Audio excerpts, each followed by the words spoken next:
សូមស្វាគមន៍អស់លោកលោកស្រីមកកាន់កម្មវិធីសម្រាប់ព័ត៌មានប្រចាំថ្ងៃរបស់មជ្ឈមណ្ឌលសារព័ត៌មានដាក់អំពិលតទៅទៀតនេះក្រុមការងារនឹងជូនព័ត៌មានពិស្ដារចំណុចសំខាន់ស្ដីពីសេចក្តីព្រាងអនុសារណៈរវាងអាមេរិកនិងអ៊ីរ៉ង់ដែលមាន14ចំណុចត្រូវបានបង្ហាញភេសជ្ជៈបើកម្លាំង Dragon ថាមពលថ្មីចម្រាញ់ពី Yinsen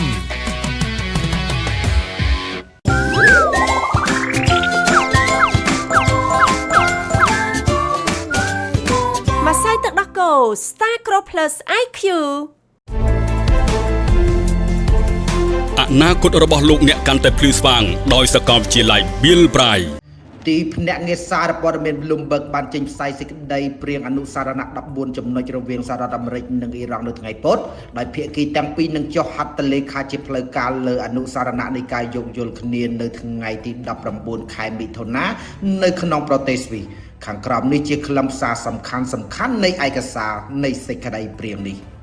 សេចក្តីព្រាងបានឲ្យដឹងថានៅពេលចុះហត្ថលេខាលើអនុសារណៈនៃការយោគយល់គ្នាឬហៅថា MOU នេះអ៊ីរ៉ង់និងសហរដ្ឋអាមេរិករួមជាមួយនឹងសម្ព័ន្ធមិត្តរបស់ពួកគេនៅក្នុងសង្គ្រាមបច្ចុប្បន្នប្រកាសបញ្ចប់សង្គ្រាមជាបន្ទាន់និងជាអចិន្ត្រៃយ៍នៅគ្រប់វិស័យរួមទាំងប្រទេសលីបង់និងសន្យាថានឹងមិនធ្វើសកម្មភាពអរិយភាពណាមួយប្រឆាំងនឹងគ្នាទៅវិញទៅមកចាប់តាំងពីចំណុចនោះតទៅអ៊ីរ៉ង់និងសហរដ្ឋអាមេរិកបានសន្យាថានឹងគោរពអធិបតេយ្យភាពនិងបូរណភាពទឹកដីរបស់គ្នាទៅវិញទៅមកនិងជៀសវាងការជ្រៀតជ្រែកក្នុងកិច្ចការផ្ទៃក្នុងរបស់គ្នាទៅវិញទៅមកយោងតាមសេចក្តីព្រាងអ៊ីរ៉ង់និងសហរដ្ឋអាមេរិកសន្យាថានឹងចរចានឹងឈានដល់កិច្ចព្រមព្រៀងចុងក្រោយក្នុងរយៈពេលអតិបរមា60ថ្ងៃដែលអាចបន្តដោយការយល់ព្រមគ្នាទៅវិញទៅមកភ្លាមបន្ទាប់ពីចុះហត្ថលេខាលើអនុសារណៈនៃការយោគយល់គ្នានេះសហរដ្ឋអាមេរិកនឹងលើកការបិទផ្លូវកងទ័ពជើងទឹកនិងស្ដារចរាចរណ៍ឡើងវិញក្នុងរយៈពេលអតិបរមា30ថ្ងៃដល់សមត្ថភាពពេញលេញរបស់ខ្លួនសហរដ្ឋអាមេរិកក៏សន្យាដកកងកម្លាំងរបស់ខ្លួនចេញពីតំបន់ជុំវិញក្នុងរយៈពេល30ថ្ងៃបន្ទាប់ពីកិច្ចព្រមព្រៀងចុងក្រោយផងដែរសេចក្តីព្រាងច្បាប់នេះក៏បានឲ្យដឹងផងដែរថាអ៊ីរ៉ង់នឹងចាត់វិធានការភ្លាមដើម្បីធានាថាចលនារបស់កប៉ាល់ពាណិជ្ជកម្មពីឈូងសមុទ្រពាកទៅកាន់សមុទ្រអូម៉ង់និងច្រាសមកវិញត្រូវបានបន្តឡើងវិញក្នុងរយៈពេល30ថ្ងៃដល់បរិមាណមុនសង្គ្រាមសហរដ្ឋអាមេរិកសន្យារួមជាមួយនឹងដៃគូក្នុងតំបន់របស់ខ្លួនដើម្បីបង្កើតផែនការដ៏ទូលំទូលាយមួយដែលបានព្រមព្រៀងគ្នាដោយភាគីទាំងពីរសម្រាប់ការស្ដារឡើងវិញនិងការអភិវឌ្ឍសេដ្ឋកិច្ចរបស់អ៊ីរ៉ង់ខណៈពេលដែលធានាហិរញ្ញប្បទានយ៉ាងហោចណាស់$300,000 លានអាមេរិកសហរដ្ឋអាមេរិកបដិញ្ញាបញ្ចប់តាមកាលវិភាគដែលត្រូវបានព្រមព្រៀងគ្នាជាមួយកិច្ចព្រមព្រៀងចុងក្រោយទណ្ឌកម្មគ្រប់ប្រភេទដែលអ៊ីរ៉ង់កំពុងប្រឈមមុខរួមទាំងទណ្ឌកម្មឯកតោភាគីទាំងអស់របស់សហរដ្ឋអាមេរិកទាំងបឋមនិងបន្តបន្សល់នៅក្នុងសេចក្តីព្រាងច្បាប់នេះអ៊ីរ៉ង់បានបញ្ជាក់ជាថ្មីថាខ្លួននឹងមិនផលិតអាវុធនុយក្លេអ៊ែរនោះឡើយអ៊ីរ៉ង់និងសហរដ្ឋអាមេរិកបានព្រមព្រៀងគ្នាថាជោគវាសនានៃសារធាតុចម្រាញ់និងជោគវាសនានៃបញ្ហានុយក្លេអ៊ែរផ្សេងទៀតដែលបានព្រមព្រៀងគ្នារួមទាំងតម្រូវការនុយក្លេអ៊ែររបស់អ៊ីរ៉ង់នឹងត្រូវបានដោះស្រាយយ៉ាងគ្រប់គ្រាន់នៅក្នុងកិច្ចព្រមព្រៀងចុងក្រោយយោងតាមសេចក្តីព្រាងអ៊ីរ៉ង់នឹងរក្សាស្ថានភាពដើមមានន័យថាមិនមានសកម្មភាពលើកម្មវិធីនុយក្លេអ៊ែររបស់ខ្លួនហើយសហរដ្ឋអាមេរិកនឹងមិនដាក់ទណ្ឌកម្មថ្មីលើអ៊ីរ៉ង់ឬពង្រឹងកម្លាំងរបស់ខ្លួននៅក្នុងតំបន់នោះទេសេចក្តីព្រាងនេះបន្តថាសហរដ្ឋអាមេរិកសន្យាថាភ្លាមបន្ទាប់ពីចុះហត្ថលេខាលើអនុសារណៈនៃការយោគយល់គ្នានេះនឹងរហូតដល់ថ្ងៃនៃការលើកលែងទណ្ឌកម្មក្រសួងរដ្ឋាភិបាលសហរដ្ឋអាមេរិកនឹងចេញការលើកលែងសម្រាប់ការនាំចេញប្រេងឆៅរបស់អ៊ីរ៉ង់និងផលិតផលគីមីឥន្ធនៈនៅក្នុងនោះដែរសហរដ្ឋអាមេរិកក៏បានសន្យាថាដោយសារតែវឌ្ឍនភាពនៃការចរចាឆ្ពោះទៅរកកិច្ចព្រមព្រៀងចុងក្រោយមូលនិធិនិងទ្រព្យសម្បត្តិដែលបង្កកឬដាក់កម្រិតរបស់អ៊ីរ៉ង់នឹងត្រូវបានបន្ធូរបន្ថយនិងដោះលែងឬអាចប្រើប្រាស់បានយ៉ាងពេញលេញនាវាចម្បាំងរុស្ស៊ីបើកការបាញ់ព្រមានប្រឆាំងនឹងនាវាទេសចរអង់គ្លេសមួយគ្រឿងដើម្បីការពារការប៉ះទង្គិចគ្នា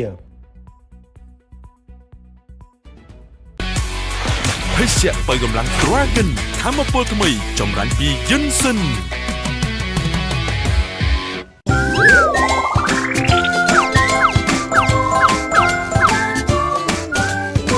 ម្សៅទឹកដោះគោ Star Grow Plus IQ អ អនាគតរបស់លោកអ្នកកាន់តែភ្លឺស្វាងដោយសាកលវិទ្យាល័យ Bill Bray នាវាចម្បាំងរុស្ស៊ីបានបើកការបាញ់ព្រមាននៅជិតនាវាទេសចរចុះបញ្ញើនៅចក្រភពអង់គ្លេសមួយគ្រឿងនៅក្នុងច្រកសមុទ្រអង់គ្លេសនៅព្រឹកថ្ងៃអង្គារដើម្បីការពារការប៉ះទង្គិចគ្នានេះបើយោងតាមការចុះផ្សាយរបស់ BBC របាយការណ៍នេះបានដឹងថានាវាទេសចរបានរសាត់ឆ្ពោះទៅនាវាចម្បាំងក្នុងស្ថានភាពអាប់ប្រហែល37គីឡូម៉ែត្រភាគខាងត្បូងនៃកោះវ៉ៃមុនពេលនាវាចម្បាំងបានពន្លឺសំឡេងការព្រមាននិងបើកការបាញ់ព្រមានអ្នកនាំពាក្យក្រសួងការពារជាតិរុស្ស៊ីត្រូវបានដកស្រង់សម្ដីដោយ BBC ថាការបាញ់ព្រមានទាំងនោះមិនមែនសំដៅលើនាវានោះទេគឺជាការប៉ុនប៉ងដើម្បីការពារការប៉ះទង្គិចគ្នាដែលអាចកើតមានឡើងក្រសួងបានឲ្យដឹងនៅក្នុងសេចក្តីថ្លែងការណ៍មួយនៅលើបណ្ដាញ Telegram ថាមេបញ្ជាការនាវាចម្បាំងបានសម្រេចចិត្តអនុវត្តការបាញ់ប្រហារជាមុនដោយប្រើអាវុធតូចៗបន្ទាប់ពីបានបិទចម្ងាយដល់150ម៉ែត្រក្រុមនាវិកនៃនាវាចម្បាំងបានធ្វើសកម្មភាពស្របតាមបទបញ្ញត្តិនៃនាវាទេសចរអន្តរជាតិយ៉ាងតឹងរ៉ឹងនិងបានចាត់វិធានការចាំបាច់ទាំងអស់ដើម្បីទប់ស្កាត់ឧបទ្ទវហេតុនេះបន្ទាប់ពីនេះនាវាកំសាន្តនោះបានបដូរទិសដៅភ្លាមៗហើយបានចាក់ចេញពីនាវាចម្បាំងរុស្ស៊ីផងដែរវៀតណាមគ្រោងដាក់ឲ្យដំណើរការអាកាសយានដ្ឋានថ្មីចំនួន7នៅឆ្នាំ2030ខាងមុខនេះភេសជ្ជៈបើកម្លាំង Dragon ថាមពលថ្មីចម្រាញ់ពីយិនសិន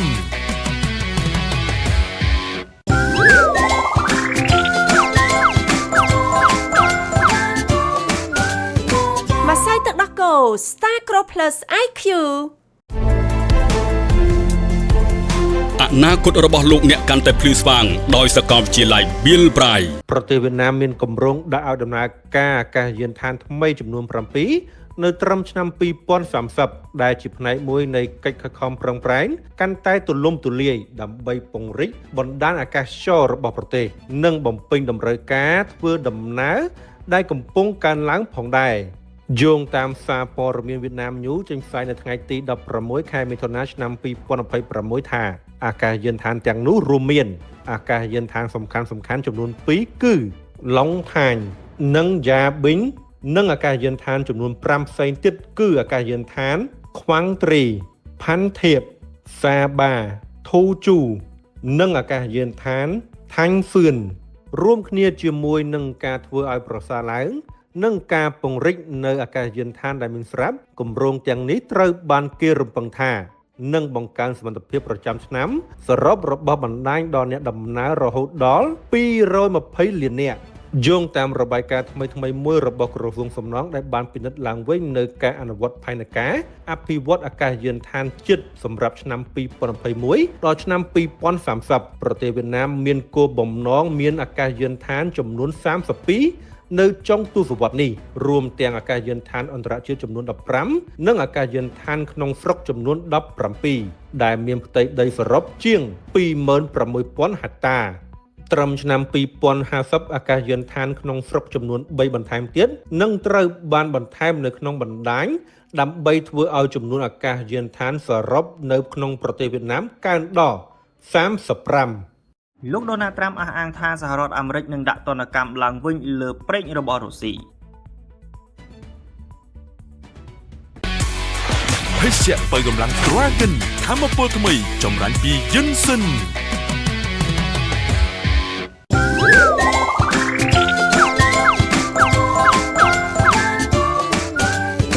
ម្សៅទឹកដោះគោ Star Crow Plus IQ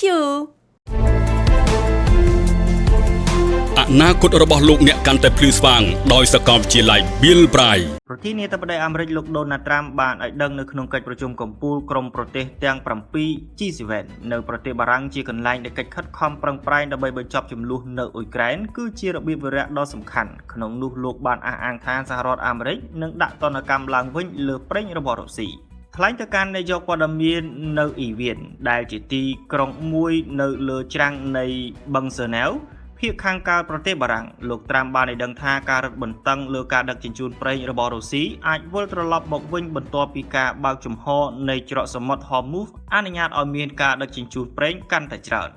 លោកត្រូវបានដកស្រង់សម្ដីដោយលើកឡើងពីកិច្ចព្រមព្រៀងសន្តិភាពដែលសម្រេចបានជាមួយអ៊ីរ៉ង់កាលពីចុងសប្តាហ៍ថាយើងស្ថិតនៅក្នុងស្ថានភាពដែលអាចធ្វើដូច្នេះបានក្នុងពេលឆាប់ៗខាងមុខនេះ